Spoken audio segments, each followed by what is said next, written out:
ETV Telugu stories. మా ఛానల్ని subscribe చేసుకోండి. అలానే ఈ వీడియోని లైక్ చేయండి, షేర్ చేయండి. ఒక ఊర్లో గంగరాజు, రూప అనే భార్యాభర్తలు ఉండేవారు. వాళ్ళకి ఒక బాబు, పేరు హేమంత్. ఉన్నది వాళ్ళ ముగ్గురే అయినా చాలా ఆనందంగా ఉంటారు. ఎన్ని ఇబ్బందులైనా ఉన్నదానితో సంతృప్తిగా ఉంటారు. రూప దుబారా ఖర్చులు చెయ్యమని తన భర్తని ఎప్పుడూ ఇబ్బంది పెట్టదు. వాళ్ళ అవసరానికి తప్ప వృధాగా దేనికి ఖర్చులు పెట్టరు. గంగరాజుకి ఖచ్చితమైన జీవన ఉపాధి లేకపోవడంతో చేతికందిన ఏ పనైనా నిజాయితీగా చేసుకుంటూ డబ్బులు సంపాదించేవాడు. అలా వాళ్ళ కుటుంబాన్ని పోషించుకునేవాడు. పనులన్నీ ముగించుకొని గంగరాజు ఇంటికి వెళ్తాడు.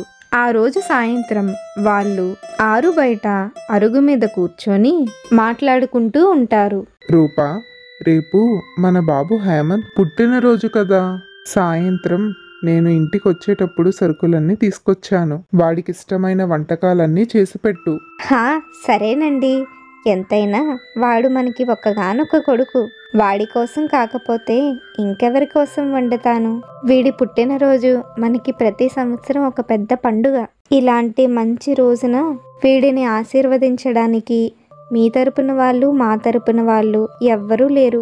ఎప్పుడు ఈ విషయం తలుచుకున్నా నాకు చాలా బాధగా ఉంటుందండి. మన ఇంటికి పెద్ద దిక్కంటూ ఎవ్వరూ లేరు. రూపా, లేని వాళ్ళని ఎక్కడి నుండి తీసుకురాగలము? అయినా మనం ఇప్పుడు ఆనందంగానే ఉన్నాంగా. ఈ ఇంటికి పెద్ద దిక్కంటావా? నువ్వు నేనే. ఎందుకు అనవసరంగా బాధపడుతున్నావు? సరే, తొందరగా వెళ్ళి పడుకుందాం. రేపు గుడికి వెళ్ళాలిగా అని వాళ్ళు మాట్లాడుకుంటారు. ఆ మరుసటి రోజు హేమంత్ పుట్టినరోజు సందర్భంగా ముగ్గురు గుడికి వెళ్తారు. హేమంత్ పేరున అభిషేకం చేయించి కొంత సమయం గుడిలోనే గడుపుతారు. ఇంటికి తిరిగి వచ్చాక గంగరాజు రూపాతో, రూపా, ఇప్పుడు మనోడికి ఇష్టమైన పాయసం చేసి అందులో జీడిపప్పు బాగా వెయ్యి. అంతేకాదు, బూర్లు, గారెలు కూడా వండు. సరే. అంతేనా? ఇంకేమైనా లిస్ట్ ఉందా? ఇప్పుడే చెప్పండి, చేస్తాను. ఆ మాటలు విన్న హేమంత్, నాన్న, నాకు వాటితో పాటు బిర్యానీ కూడా కావాలి. వెళ్ళు రూపా, లిస్ట్ ఇచ్చాడుగా, వెళ్ళి చేయి. ఆర్డర్ ఇచ్చాక తప్పుతుందా? అలానే చేస్తాను. రూప హేమంత్కి ఇష్టమైన వంటకాలన్నీ వండుతూ ఉంటుంది. అలా వాళ్ళ బాబు పుట్టినరోజుని ప్రతి సంవత్సరం ఒక పండగలా జరుపుకుంటారు. గంగరాజు వచ్చి వంటలన్నీ పూర్తి అయ్యాయా అని రూపాని అడుగుతాడు. అయిపోయాయండి. అలా ఆ పుట్టినరోజుని వాళ్ళు చాలా ఘనంగా జరుపుతారు. కొన్ని రోజుల తర్వాత గంగరాజు, రూప మాట్లాడుకుంటూ ఉంటారు.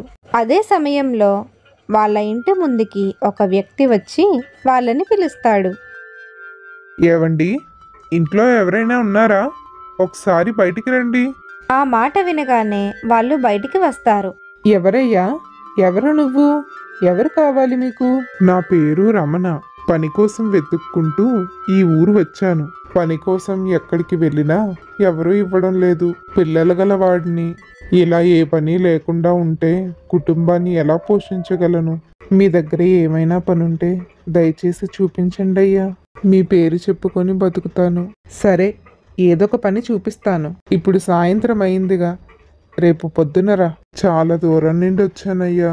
ఇప్పుడు తిరిగి వెళ్ళి రావడానికి నా దగ్గర డబ్బులు కూడా లేవు. ఈ రోజుకి తలదాచుకోవడానికి మీ ఇంట్లో కాస్త చోటివ్వండి అయ్యా. ఆ వ్యక్తి వాళ్ళ ఇంటిలో ఉండడానికి గంగరాజు ఒప్పుకుంటాడు. ఆ మాటలు విన్నాక రూప గంగరాజుతో, ఏవండి, ఒకసారి లోపలికి రండి. మీతో కొంచెం మాట్లాడాలి. ఏంటండి మీరు? ముక్కు మొహం తెలియలేని వాడిని మన ఇంట్లోకి రానిస్తానంటారేంటి మీరు?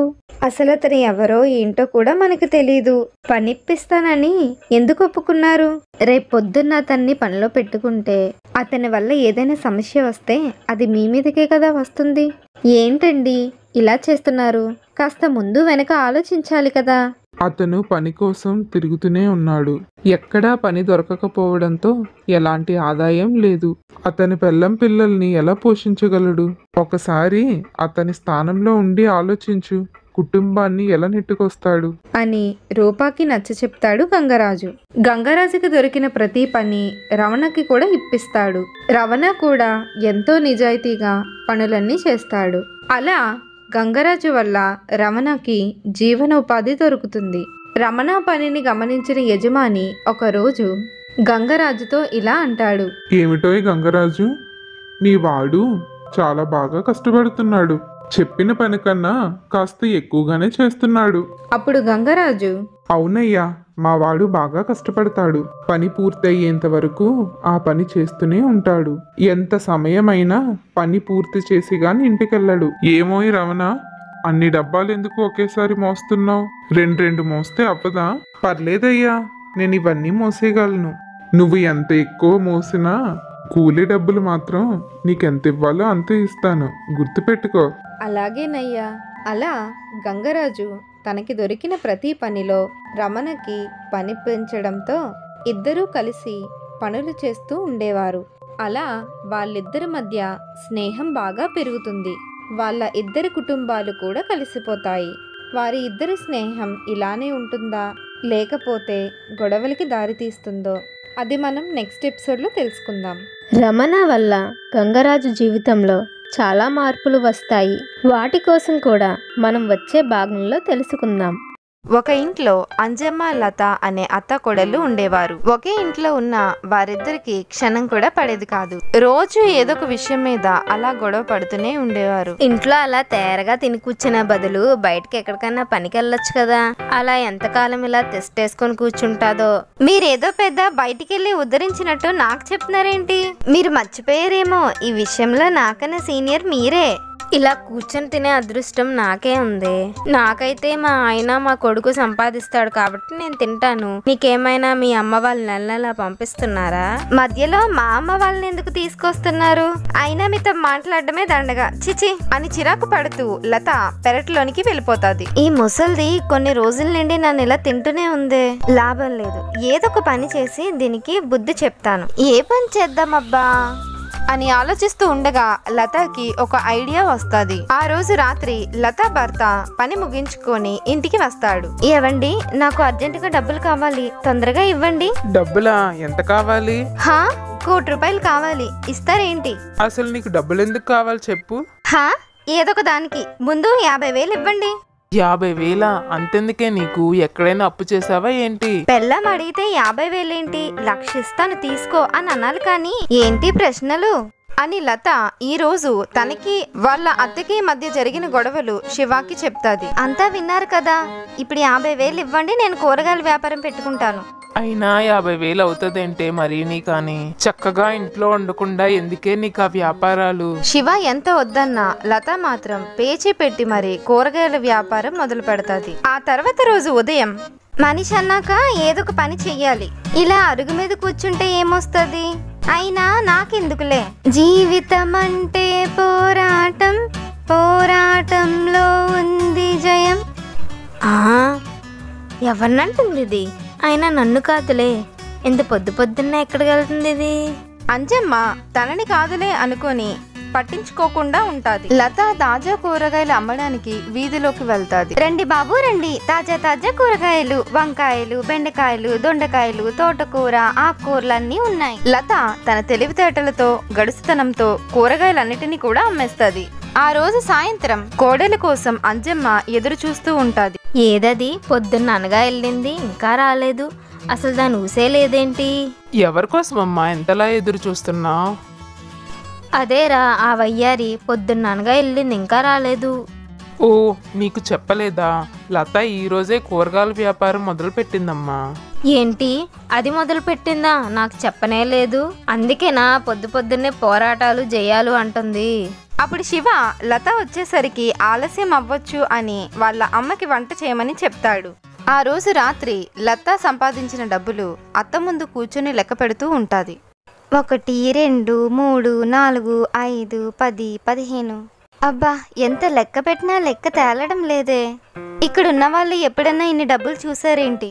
నాలా తెలివైన వాళ్ళ దగ్గరే ఇలా డబ్బులుంటాయి అని లత తన మాటలతో తన అత్తని ఉడికిస్తూ ఉంటాది. ఎక్కడవే లత అంత డబ్బులు? ఓ, చూసేశారా? నాలాంటి తెలివైన వాళ్ళే ఈ డబ్బులు సంపాదించగలరు. ఓ అబ్బో, గొప్ప సంపాదించేసావులే డబ్బులు. మీలా వయసైపోయిన వాళ్ళకి ఇవన్నీ చేత కావలేండి అని లత లోపలికి వెళ్ళిపోతాది. ఆ రోజు రాత్రి అంజమ్మ వాళ్ళ ఆయనతో ఒక ముఖ్యమైన విషయం మాట్లాడుతూ ఉంటుంది. ఏమయ్యా, కడుపు నిండా తినేసావా? తిన్నామా, పడుకున్నామా, అంతేనా? నీ జీవితానికి ఇంకే ఆలోచన లేదా? ఇప్పుడు ఏమైంది? నా జీవితం మీద పడ్డావు. సంతోషంగానే ఉన్నానుగా. అంజమ్మ వాళ్ళ ఆయనతో వాదిస్తూ తనకి 1,00,000 రూపాయలు ఇమ్మని తను కూడా కూరగాయల వ్యాపారం చేస్తాను అని అంటాది. ఈ వయసులో పనికెందుకు వెళ్ళడం, వద్దులే అని అంజమ్మ భర్త అంటాడు. కానీ అంజమ్మ ఏమాత్రం వినిపించుకోకుండా మొండు పట్టుతో కూరగాయల వ్యాపారం పెడతాది. ఆ తర్వాత రోజు ఉదయం అంజమ్మ లత వెళ్ళిన వీధిలోనే కూరగాయలు పట్టుకొని వస్తుంది. ఏంటి ఈ ముసలిదొచ్చింది? నన్ను చూసి షాక్ అయి ఉంటుంది పిచ్చిది. లత దగ్గర కూరగాయలు కొనుక్కునే వాళ్ళు ఎప్పట్లానే వస్తారు. అది చూసి అంజమ్మ వాళ్ళని పిలుస్తుంటది. నా దగ్గరికి రండమ్మా, నా దగ్గర కూరగాయలు ఆ బండి కన్నా తక్కువ రేటుకే ఇస్తాను. అది విన్నాక లత, ఆ ముసలావిడ దగ్గర వాడిపోయిన కూరగాయలు తప్ప ఇంకేముంటాయి, నేను ఇంకా తక్కువ రేటుకి ఇస్తాను. అలా ఒకరు తక్కువకి ఇస్తాను అంటే మరొకరు ఇంకా తక్కువకి ఇస్తాను అని ఒకరికొకరు గొడవలాడుకుంటారు. ఏంటే నా వ్యాపారానికే అడ్డొస్తున్నావు, వాడిపోయిన తోటకూర మొహందానా, నీదే పుచ్చిపోయిన వంకాయ మొహమే, కుళ్ళిపోయిన టమాటీ మొహందానా, పాడైపోయిన క్యారెట్ మొహందానా. అక్కడున్న వారు ఆ గొడవని చూసి భయపడుతూ నెమ్మదిగా అక్కడి నుండి జారుకుంటారు. ఆ అత్తాకోడళ్ళ గొడవ మరి కాస్త ఎక్కువై ఒకరి మీదకి ఒకరు కూరగాయలు విసురుకుంటారు. ఒక్కొక్కరు జుట్లు పట్టుకొని రోడ్డు మీదే పట్లు పడతారు. అత్తాకోడళ్ళ గొడవ తెలుసుకున్న శివ ఇంకా వాళ్ళ నాన్న వెంటనే అక్కడికి వస్తారు. ఏంట్రా శివ, వీళ్ళిద్దరూ మన పరువు రోడ్డు మీద తీసేస్తున్నారు. శివ వాళ్ళ నాన్న ఆ గొడవని ఆపడానికి ముందుకు వెళ్తాడు. అత్తాకోడళ్ళు విసురుకున్న గుమ్మడికాయ వచ్చి అతని తల మీద పడతాది. చంపేస్తారా? నన్ను ఈ గొడవలతోనే వీళ్ళు చంపేస్తున్నారు. అయ్యో దేవుడా, కాపాడయ్యా. ఇదంతా చూసి కోపం తట్టుకోలేక శివ వాళ్ళ దగ్గరికి వెళ్తాడు. ఆపండి మీ గొడవలు. రోడ్డు మీద ఉన్నామని కూడా ఆలోచించకుండా ఇలా గొడవ పడుతున్నారే. చూడండి ఎంత ఖరీదైన కూరగాయలను పాడు చేస్తారో. ఏమ్మా, నువ్వు కూడా ఇలా తయారైతే ఎలాగా అని శివ వాళ్ళిద్దరి మీద కోపాడతాడు. శివ వాళ్ళని వ్యాపారం కోసం పెట్టిన డబ్బులు తీసుకొస్తేనే గాని ఇంటికి రావద్దు అని ఖచ్చితంగా చెప్పేస్తాడు. శివ అన్న మాటలకి అత్తాకోడళ్ళు ఇద్దరు కూడా చాలా పెద్ద పొరపాటు చేశారు అని గ్రహించి అత్తాకోడళ్ళు ఇద్దరు కూడా ఆ తర్వాత నుండి కలిసిమెలిసి కూరగాయల వ్యాపారం చేసుకుంటారు.